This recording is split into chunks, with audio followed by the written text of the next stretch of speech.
Today's session is on ratio. I'm going to explain what a ratio is and how ratios are used in different situations. So to start off with, what is a ratio?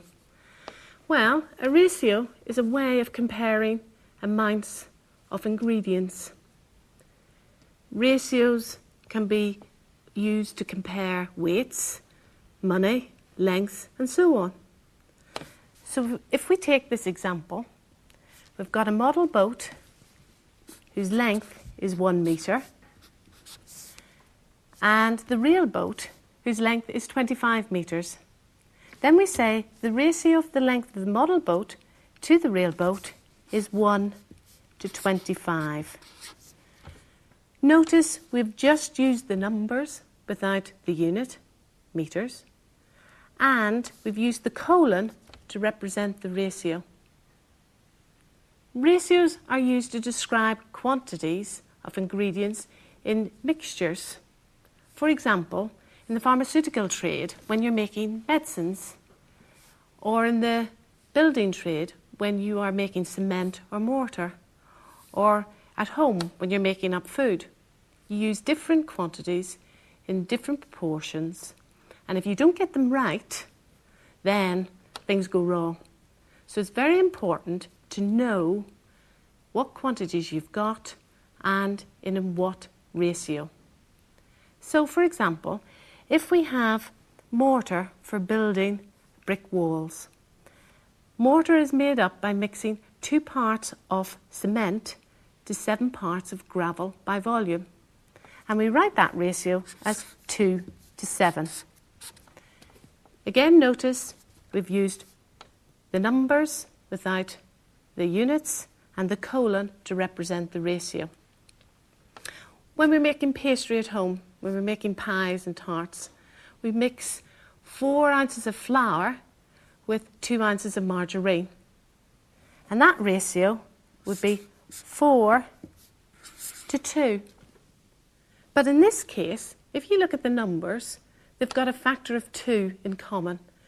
So we can simplify ratios just in the same way as we simplify fractions. We can divide by the common factor. So we divide 4 by 2 and 2 by 2 to give 1. So 2 to 1 is the simplest form of the ratio 4 to 2. But both of the ratios are equivalent because the relationship of the numbers involved stays the same. If we take this example, 250 to 150, we can simplify this ratio. We divide both by 10 to get 25 to 15, and then we can divide both by 5. 5 into 25 will give me 5. 5 into 15 will give me 3. We can't divide any more, so this is the simplest form. 5 to 3 is the simplest form of the ratio 250 to 150. But all 3 ratios are equivalent because the relationship of the numbers is exactly the same. In the same way, we can actually simplify this ratio, 1 to 1.5. In ratios, we like to have whole numbers. And in this ratio, you can see that we have a decimal. To get rid of the decimal, we can multiply both sides of the ratio by 10, and we still have an equivalent ratio. Because again, the relationship between the numbers is the same. So we multiply the 1 by 10, you get 10. Multiply 1.5 by 10, you get 15. 10 to 15, we can simplify that. Divide both sides by 5. 5 into 10 gives me 2. 5 into 15 will give me 3. 2 to 3 is the simplest form of the ratio 1 to 1.5. Similarly, when we have fractions, if we had this ratio, 1/4 to 5/8, it just doesn't look right. we want to express that ratio in terms of whole numbers in its simplest form. So what we do first is we write both as fractions over 8 in terms of eighths. A quarter is 2/8, and that the ratio is 2/8 to 5/8. And now it's dead simple. All we have to say is that is 2 to 5. We multiply both ratios by 8.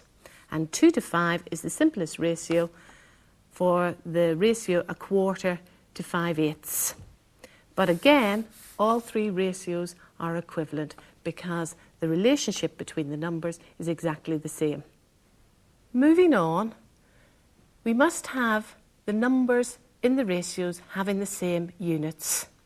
So if we had this ratio, 15 pence to £3, we cannot say that the ratio is 15 to 3 and then simplify that to 5 to 1 because we didn't start off with the numbers having the same units. The relationship between the numbers is not the same because, as I say, we didn't start off with these numbers having the same units. So we must convert the numbers to the same units, and we choose whichever unit is appropriate. In this case, it's obvious we must change them to pence. So we say the ratio is 15 to 300, as there's 300 pence for £3. And then we simplify as normal. We divide both sides by 5. 5 into 15 is 3. 5 into 300 is 60. And then we can divide by 3. 3 into 3 is 1. 3 into 60 is 20. And notice these two ratios are not the same. They're vastly different. They're not equivalent because the relationship between the numbers is not the same. So it's very important in ratios that you start with numbers that have the same units. If they're not, then you convert them to the same units and then simplify if appropriate.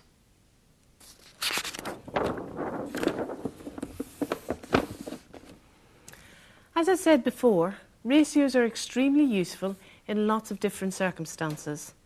They can be used to divide and share amounts of different quantities, like money, weights, and so on.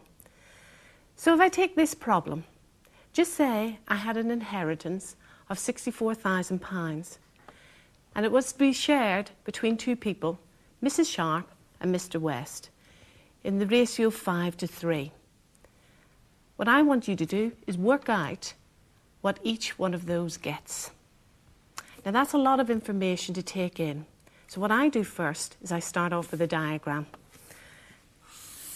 I've got the total inheritance of £64,000 and I divide it between Mrs. Sharp and Mr. West in the ratio 5 to 3. And we want to work out what each gets. What we do first is we work out the total number of parts that the inheritance is split up into. Well, we use the ratio for that. It's 5 parts for Mrs. Sharp and 3 parts for Mr. West. So altogether, that is 8 parts. Then we work out what the total value of one part of the inheritance would be. Now we know that the total inheritance is £64,000. So one part equals 64,000 divided by 8. And that is £8,000. And then the rest is easy. All we have to do now is take Mrs. Sharp, and she has 5 parts, and that is 5 multiplied by £8,000, which works out to be £40,000. And then Mr. West, he has 3 parts. And that is 3 multiplied by £8,000, which is £24,000. An awful lot of money. But what if I made a mistake? How can I check my 2 answers? How can I check that Mrs. Sharp did get £40,000 and Mr. West got £24,000? Well, a very simple check is to add up these 2 values, and if they add together to make up the total inheritance, then we think we've done our calculations properly. So a quick check, £40,000 plus 24,000 does equal £64,000.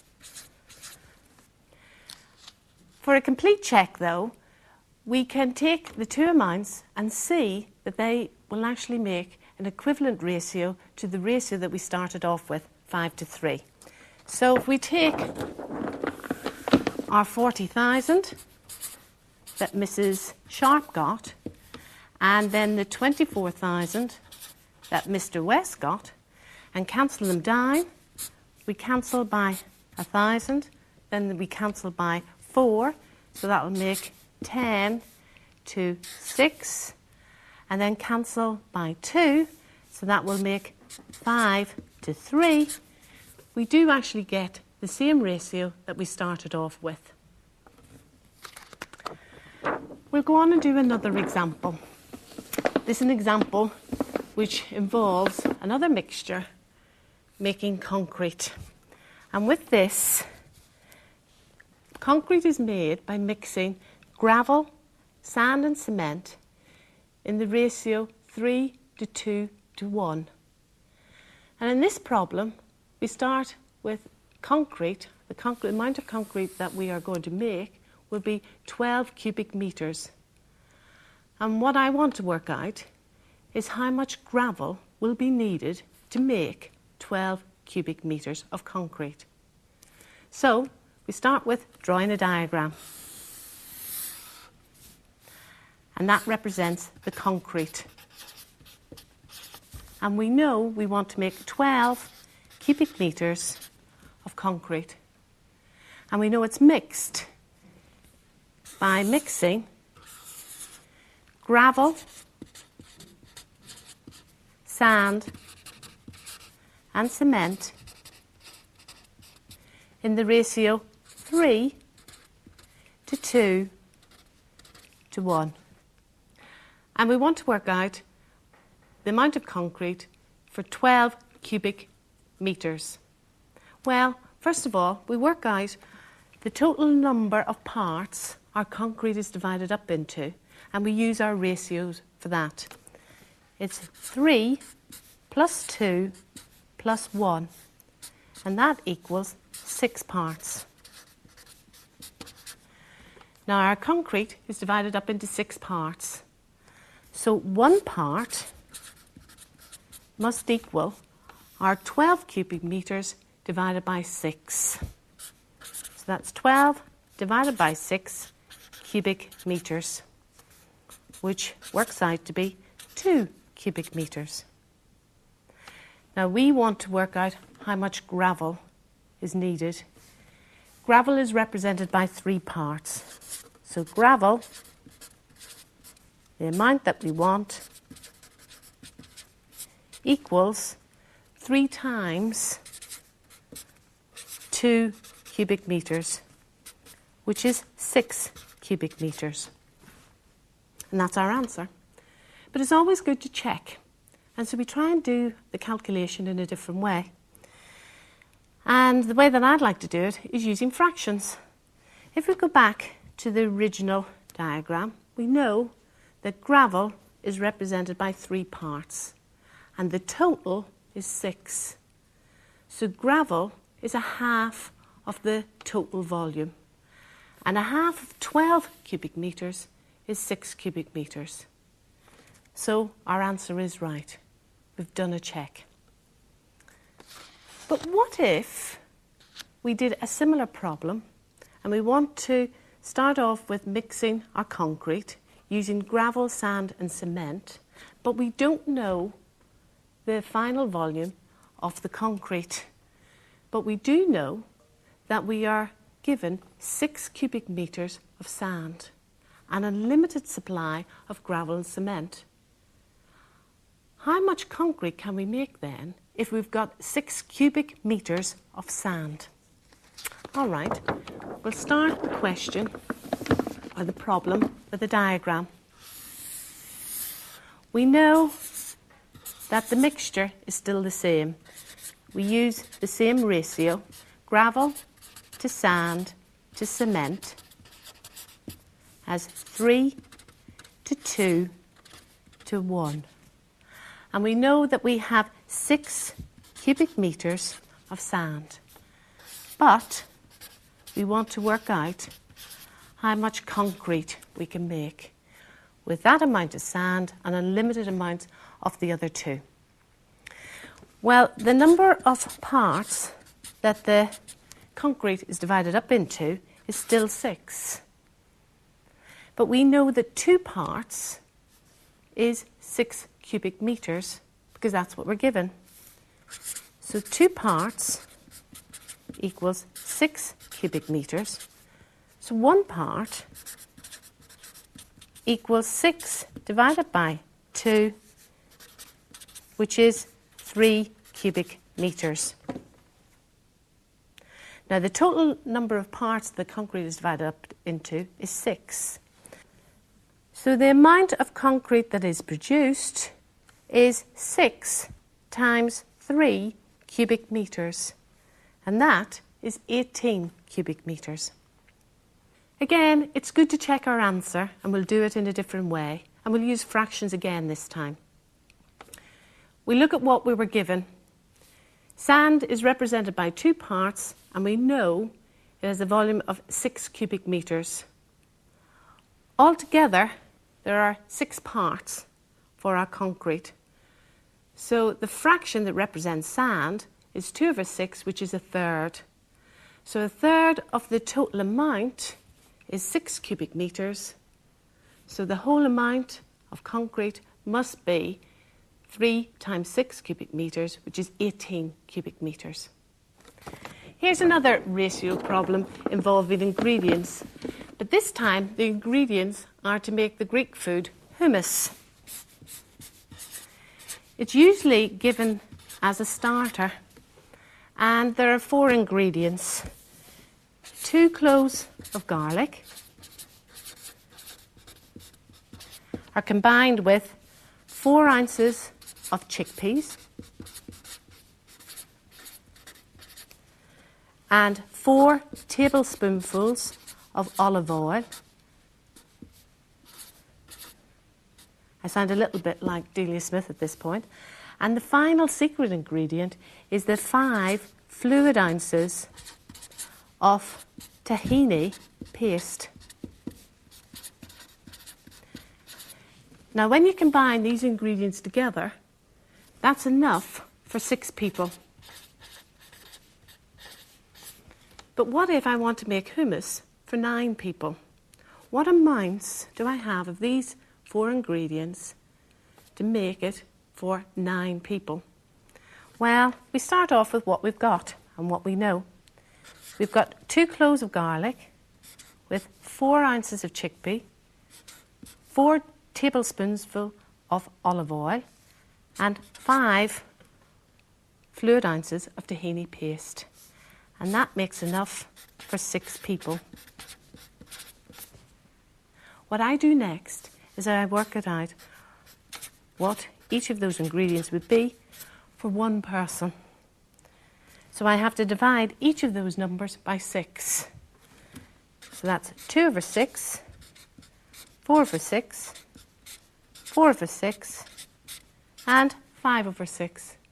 And then we cancel down, if we can. In this case we can. That's 1/3, cancel 4/6 to 2/3. And this will be the same. And the last one just remains the same, 5/6. And now it's dead easy to work out what amounts we need for 9 people. All we have to do is multiply by 9. So that's 1/3 multiplied by 9, 2/3 multiplied by 9, and another 2/3 multiplied by 9, and then 5/6 multiplied by 9. And we work out these calculations and simplify.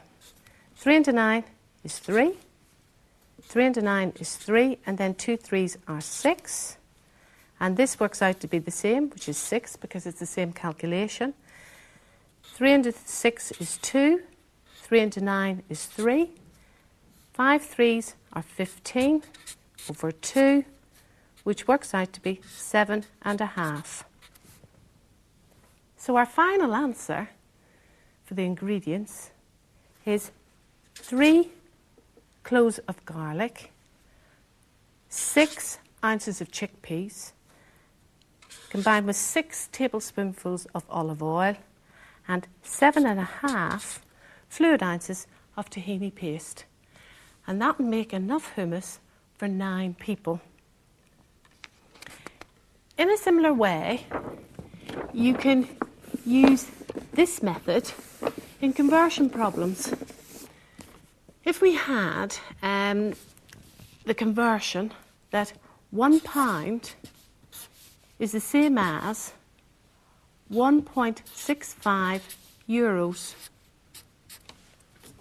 and I wanted to work out what 50 euros would be in pence to the nearest pence. What I like doing first is to work out what 1 euro is in terms of pence. So I start with 1.65 euros equals 100 pence. 1 euro would then equal the 100 divided by the 1.65. And then to work out what the 50 euros would be, I multiply this by 50. That's 100 over 1.65 multiplied by 50. And that is 5,000 divided by the 1.65. Now, I am not going to do this by long division. I'll use my calculator. And I just type in the relevant numbers. 5,000 divided by 1.65 equals 3,030.30.30, repeating.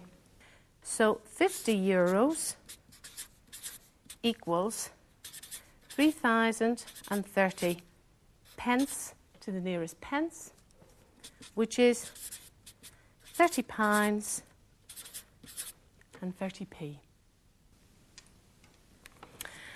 Well, that's the session finished now on ratio. But before I finish finally, what I'd like to do is just remind you of a few key points about ratio. First of all, what is a ratio? Well, a ratio is a way of comparing quantities of a similar type. When you write a ratio down, you use whole numbers separated by a colon. The numbers should be in the same units. If they're not, you convert them to the same units by using one or the other of the units involved. Just use your nouns, basically. And then you simplify as appropriate. In calculations involving ratio, it is useful to work out the total number of parts the quantity is divided up into, and then work out what one part represents.